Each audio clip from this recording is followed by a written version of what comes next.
People with OCD fear serious negative consequences if they don't follow every single rule that OCD tells them.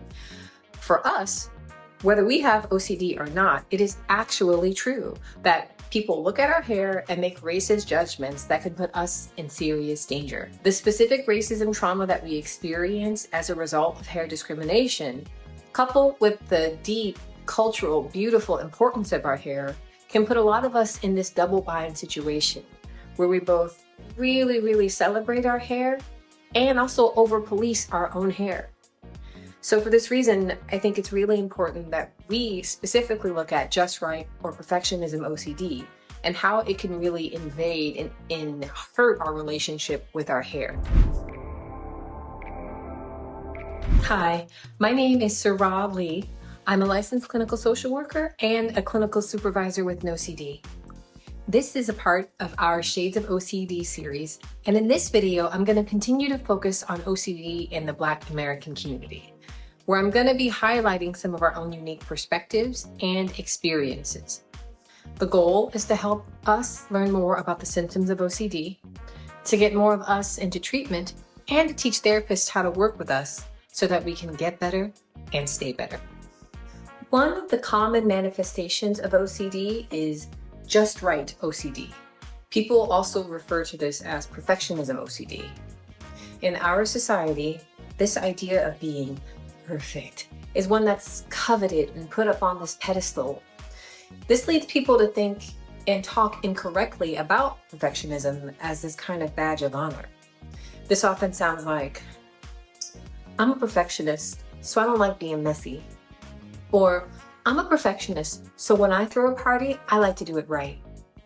People often say this because they want to emphasize that they work hard and that they appreciate quality and they like to be taken seriously. But this kind of language can really do harm to our efforts to raise awareness about just right OCD or perfectionism OCD. Someone who has this has repetitive, very rigid, intrusive, persistent urges, images, or thoughts that things have to be in a very specific position. And while those who are using the idea of perfectionism as a flex might really like the social rewards that they get and the status linked to doing a good job on something, people who have just right or perfectionism OCD feel that they must do these things in order to avoid a specific feared outcome. Examples of this feared outcome include total social isolation and rejection, maybe someone they love dying or themselves dying, having bad luck or causing a disaster in the lives of the world, fearing that they're going to have these permanent bad or wrong feelings. Now, as Black people, we grew up learning the importance of our hair. We spend hours and hours in community around our hair. We spend hours braiding and twisting and moisturizing and loving on each other through our hair. Unfortunately, we also learn and experience the persecution that comes with the racism against our kinks, curls and coils and braids and twists and locks and beads, and basically every aspect of our hair. Very early and persistently, we experience having our hair over-policed by schools, clubs, media. Media always has something to say. It's exhausting. And we know we actually do face threat of violence and persecution. It's real. Earlier in the video, when I mentioned that people with OCD fear serious negative consequences if they don't follow every single rule that OCD tells them, for us, whether we have OCD or not, it is actually true that people look at our hair and make racist judgments that could put us in serious danger. The specific racism trauma that we experience as a result of hair discrimination, coupled with the deep, cultural, beautiful importance of our hair, can put a lot of us in this double bind situation where we both really celebrate our hair and also over police our own hair. So for this reason, I think it's really important that we specifically look at just right or perfectionism OCD and how it can really invade and hurt our relationship with our hair. So because we are in this really unique position when it comes to trying to tease out whether the meticulous attention to detail around our hair is truly OCD or not, I want to spend this time helping you find ways to distinguish hair love from hair OCD. So, here are 4 signs that OCD might be interfering with your hair joy. The first sign is that you don't enjoy the process, and that's when you're actually in a safe space. I know very well it's work to look good. It's not always rainbows and Afro unicorns and sunshine.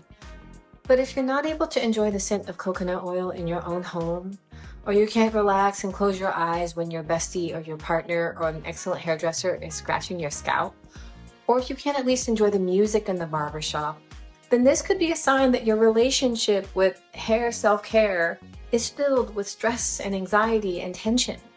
This could be a sign that this isn't just self-care, but instead a way of trying to look perfect or be perfect or good enough or make sure everything's exactly in the right place. And this could be a lot more about following rules than wanting to enjoy expressing yourself through styling. The second sign is that your life stops when you miss a hair appointment. And this could be because you feel like things will be wrong or that you're going to have bad luck. And this suggests that you might have overly rigid rules about how you should be in the world in order for things to be okay.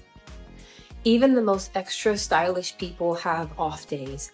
Most of us know how to throw in like a couple of clutch hairstyles or throw on a hat and keep it moving toward the goals of the day. But if you find yourself hiding or refusing to let yourself experience parts of life because your stylist was out of town, that could mean that you aren't wearing the hair, but that the hair is wearing you.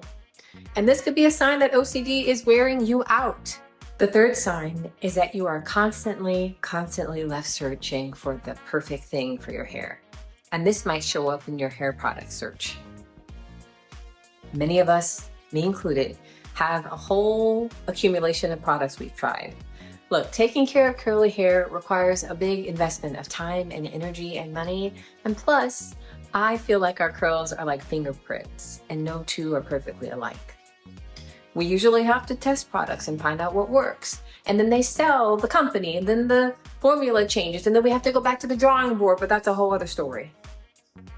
But if you have 2 or 3 times more products than your 2 closest friends with a similar hair type, and then you're still on the hunt, it might be time to think deeper about what you're really searching for. Maybe you spend a lot of time researching and double checking to see if there's something better out there. Maybe whenever you hear about a new product line, you feel preoccupied with it until you're able to buy it and try it. And this might be a sign that intrusive OCD thoughts are causing you to be hyper-focused on finding this perfect product. The final sign is that you spend a lot of time trying to get every baby hair or twist or silk press strand in the exact right place all the time, and you're checking to make sure it all stays in the right place all day long. And this could mean that you're engaging in this thing called selective abstraction, which is basically hyper-focusing on one part of your hair without considering the reality of the entire style or the weather today or anything like that. It means that trying to get your hair in the right position causes you to avoid events or arrive late at events or frequently go to the bathroom or check yourself out in mirrors or in windows and really try to check and see and even ask people throughout the day, hey, does this look right? This could be reassurance seeking, which is an OCD behavior where the intrusive thoughts demand to know, is it still right? And you feel the urge to respond by verifying with your own eyes or having someone else verify to the OCD that yes, you're still following the rules. I want to take a moment to really clarify that just because you might be experiencing some of these things I've described, it does not automatically mean that you have OCD. We also experience these symptoms because we are burnt out, overwhelmed, because of hair trauma, and so it's important that you receive a thorough diagnostic evaluation with a specialist. Our relationship with our hair is beautiful and important, but unfortunately, we are very often in contexts where people are hostile to this amazing part of who we are. We cannot control them. We cannot control the world, and it might be tempting to believe that following a strict set of rules can keep us safe, but it's just not true. When working on this theme in OCD treatment, it's important that the therapist understands that we do, in fact, need to be careful and to take extra care with our safety in the world due to the racism of others that is completely outside of our control, period. This is not a delusion, and these thoughts are not purely OCD.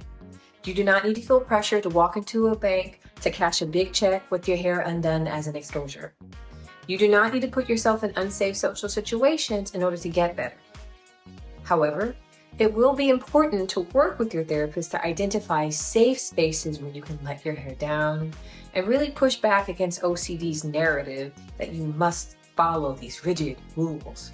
If you're feeling ready to stop suffering with OCD perfectionism, or to figure out if this is you and you want to have the freedom to wear your hair the way that you want, not the way OCD wants, go to NOCD.com or download the app to book an assessment session.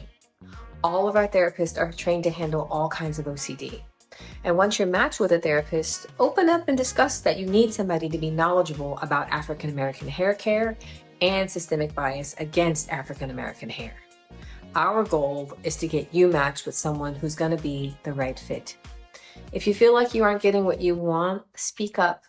Let the care team know.